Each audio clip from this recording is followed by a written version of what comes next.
কেউ যদি তার সন্তানকে হারামজাদা বলে গালি দেয়, এটা তার স্ত্রীর জন্য জেনার অপবাদ হিসেবে গণ্য হবে কিনা? উত্তর হলো যে যদি কেউ এটার অর্থ বুঝে, মানে অবৈধ সন্তান তুমি এরকম অর্থ বুঝে এবং সেটা সিরিয়াসলি মিন করে বলেন, তাহলে তো এটা অবশ্যই স্ত্রীর চরিত্রের উপরে কালিমা লেপন হবে, এবং এটা প্রমাণ করতে না পারলে ইসলামের দৃষ্টিকোণ থেকে দণ্ডবিধির আলোকে তিনি 80 বেত্রাঘাত শাস্তির উপযুক্ত হবেন। এর বাইরে তার সাক্ষ্য কখনো গ্রহণযোগ্য হবে না এবং সে আল্লাহর কাছে ফাসিক হিসেবে গণ্য হবে। আর যদি রূপক অর্থে বলা হয়ে থাকে যে এটা আসলে সিরিয়াসলি এটার অর্থ বুঝে বলা হয়েছে তা না, জাস্ট একটা গালি দেওয়া দরকার, সেই জায়গা থেকে তিনি গালি দিয়েছেন, এরকম যদি হয় তাহলে সেক্ষেত্রে এটা স্ত্রীর উপরে মিথ্যা অপবাদ হিসাবে গণ্য হবে না।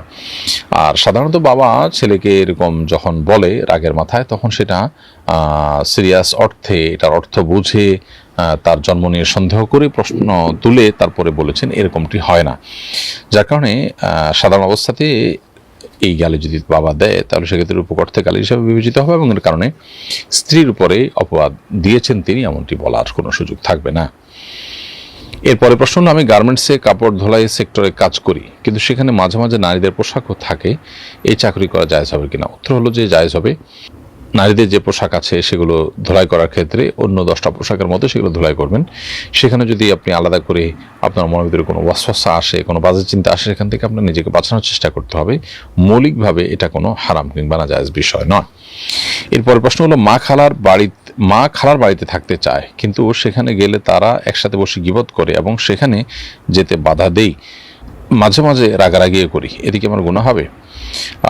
মা খালার বাড়িতে যেতে চান, কিন্তু সেখানে গেলে তারা গীবত শেখায়াত করেন, তো আপনি সন্তান হিসাবে তারা যেন গীবত শেখায়াত না করেন তাদেরকে নাসিহা করবেন, তাদেরকে উপদেশ দিবেন, আল্লাহর ভয় দেখাবেন। এতে যদি তারা ফিরে আসেন ভালো, না আসলে আপনি তাদেরকে এই গুনাহ থেকে বাঁচাবার জন্য অন্য কোনো উপায় অবলম্বন করতে পারেন, কিন্তু সেটা তাদের প্রতি বেয়াদবিমূলক হতে পারবে না।